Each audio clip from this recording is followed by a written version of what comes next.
So at this point, it has been over 2 months since Diddy began to self-destruct. On the morning of March 25th, the world watched on as the walls began to be knocked down. Diddy's LA and Miami mansions had both been raided by the feds. And we're still trying to figure out where exactly P. Diddy is located. Is there any sense of how long that could take after a raid like this?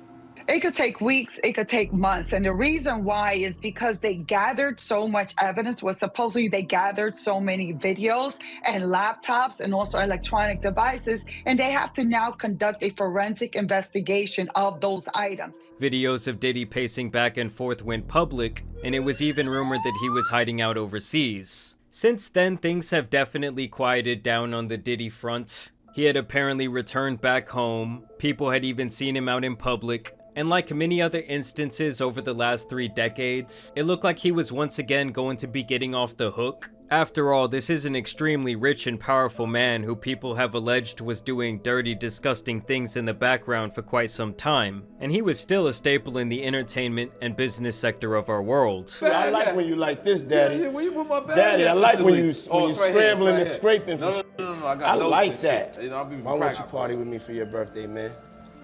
Yeah, we partied for my birthday before. You came to my party. No, but me and you ain't never really party, you know what I'm saying? P. Diddy be wanting to party, and you gotta tell him no. But now it looks like we might finally be getting just a little peek behind the curtain into the dark world of Diddy, as a surveillance video has now been leaked, and this apparently comes from the raid of his home from 2 months back, where you can see him physically violating his ex-girlfriend Cassie Ventura in a hotel hallway back in 2016. Diddy appears here in a towel, and he continually throws her around like a rag doll as she attempts to escape. The scene here is truly disturbing and really does make you think about what this man would be willing to do behind closed doors. When it comes to these two, they actually dated for over a decade, and you can only imagine the things she saw during that time period.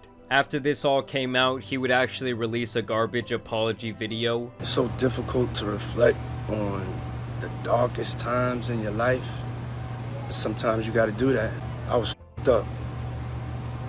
I mean, I hit rock bottom, but I make no excuses. My behavior on that video is inexcusable. I take full responsibility for my actions in that video. I'm disgusted. I was disgusted then when I did it, I'm disgusted now. I went and I sought out professional help. I had to go into therapy, and go into rehab. Had to ask God for his mercy and grace. I'm so sorry. I'm not asking for forgiveness. I'm truly sorry. And sadly, due to the statute of limitations, apparently Diddy cannot be tried for his actions that day. And of course, this incident is actually one of many that was presented in Cassie's lawsuit against P. Diddy that she filed last November, where she sought damages over trafficking, physical violation, and physical abuse.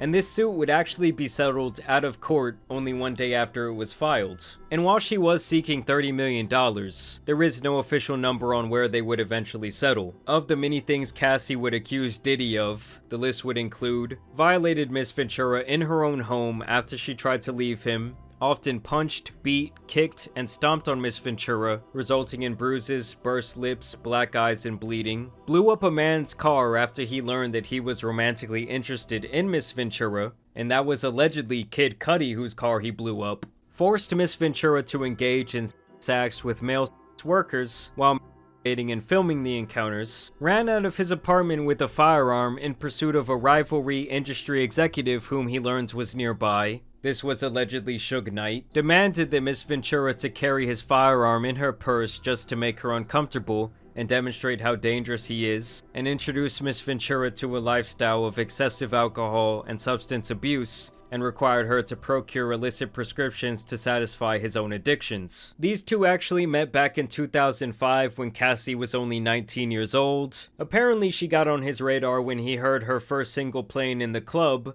and immediately became interested in signing her with his label Bad Boy Records. I started hearing this record that was haunting me in the clubs, and it was, you know, it was Cassie's record, Me and You, and it was I would hear it everywhere I was at, and so I kept asking what record is that, and when he told me that it was Ryan's act, it was Cassie. I At that time, Diddy was a wealthy 37-year-old business mogul with the Midas touch, as he was known for his keen ability to spot out and shine light on the next big thing in music. He quickly rose up the ranks as the most powerful public figure in the hip-hop industry. Mr. Combs asserted complete control over Miss Ventura's personal and professional life, thereby ensuing her inability to escape his hold. He provided unprecedented avenues of success for the aspiring artist, but in return demanded obedience, loyalty, and silence. Within months of the two meeting, he would actually sign her to a 10-album deal, which in the music industry might as well be signing away a huge portion of your career as well as your life. I wanted, Cassie to, everybody to meet Cassie. Y'all know that's Cassie. And hear the story directly from Mau Mau.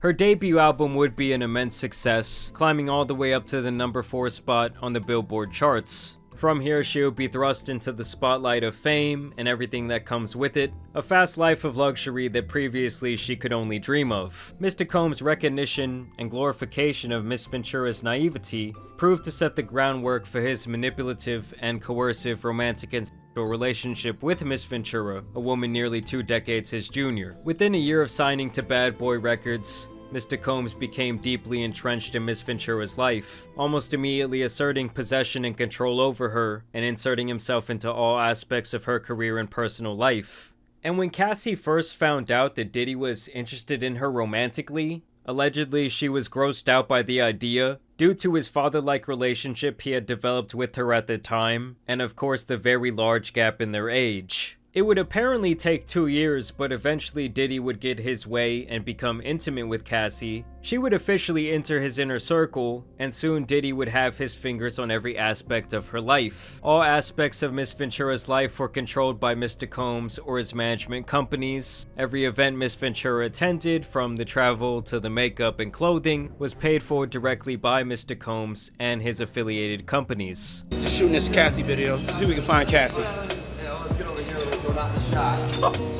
Compounding this all-encompassing intrusion into her life, Mr. Combs secured his control over the young and impressionable Miss Ventura by introducing her to a drug-fueled lifestyle that kept her complacent and compliant.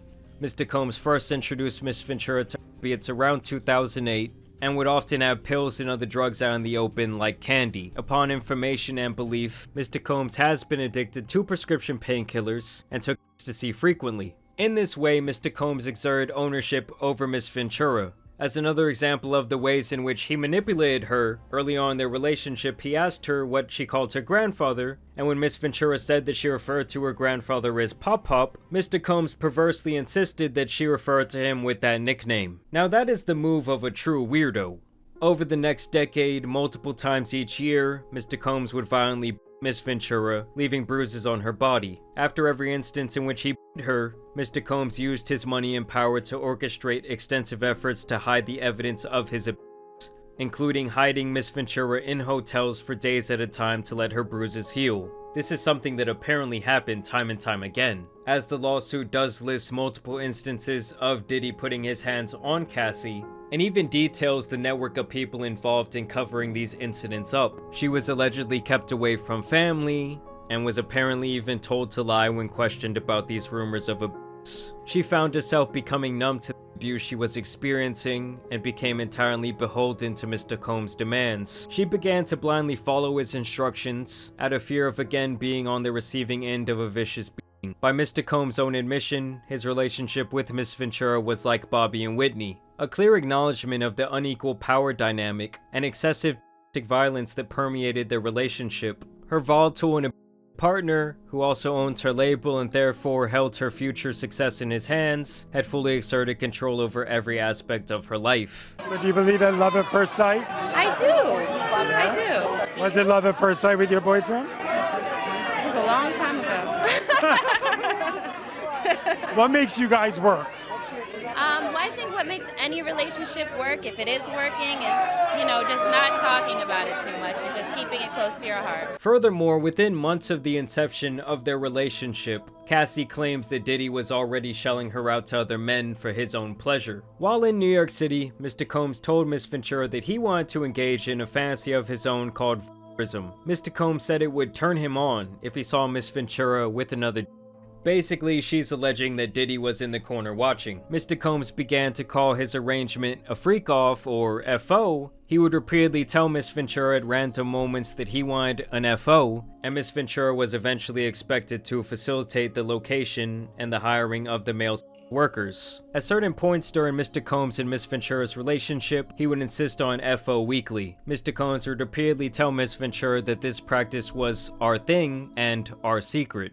FOs would often take place in hotel suites, including at the Trump International Hotel in Columbus Circle, a hotel in Beverly Hills, the London Hotel in Los Angeles, the Intercontinental Century City, the Intercontinental Atlanta, the Intercontinental New York City. Is anyone seeing a pattern here? The One Hotel in New York and in Miami, the Mandarin Oriental Hotel in New York and in Miami, the Fontainebleau in Miami, the Beverly Hills Hotel, and Shutters on the Beach in Los Angeles. On one occasion around 2013, Mr. Combs had an FO set up at the Intercontinental Hotel in New York City, after which he was charged with tens of thousands of dollars in damages by the hotel. Upon information and belief, Mr. Combs' chief of staff, Tony Fletcher, paid the invoice charged by the hotel. Keep in mind, the lawsuit also claims that Diddy's personal assistants allegedly set up many of these encounters. And here is specifically the part where they talk about the hotel incident. In or around March 2016, during an FO at the Intercontinental Hotel in Century City, Los Angeles, Mr. Combs became extremely intoxicated and punched Miss Ventura in the face. After he fell asleep, she tried to leave the hotel room, but as she exited, Mr. Combs awoke and began screaming at her. He followed her into the hallway of the hotel while yelling at her. He grabbed at her and then took glass vases in the hallway and threw them at her, causing glass to crash around them as she ran to the elevator to escape. She managed to get into the elevator,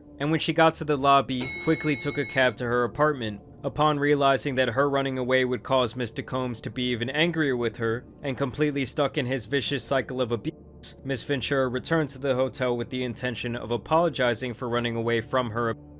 When she returned, hotel security staff urged her to get back into the cab and to go to her apartment, suggesting that they had seen the security footage showing Mr. Combs her and throwing glass at her in the hotel hallway. Upon information and belief, Mr. Combs paid the Intercontinental Century City $50,000 for the hallway security footage from that evening. And remember guys, that's the footage that they're saying is coming from this raid, so who knows what else they had, who knows what else is gonna leak. Of course, there's many other details of other incidents in this court filing, but if one thing is clear, it's that Cassie has PTSD from over a decade of the madness that went on with Diddy. Like, for her to be so close to him for so long, I can only imagine the things that she went through and saw firsthand. And to me, she has to be the one person that Diddy likely fears the most when it comes to his inevitable downfall. And for him to go on this apology video acting like this was some sort of isolated incident is just ridiculous. To me, this is clearly a disgusting monster of a person who feels like he can do anything he wants to whoever he wants without fear of repercussions. Furthermore, there must be several people within his circle who are guilty in aiding him in his quest for power over others.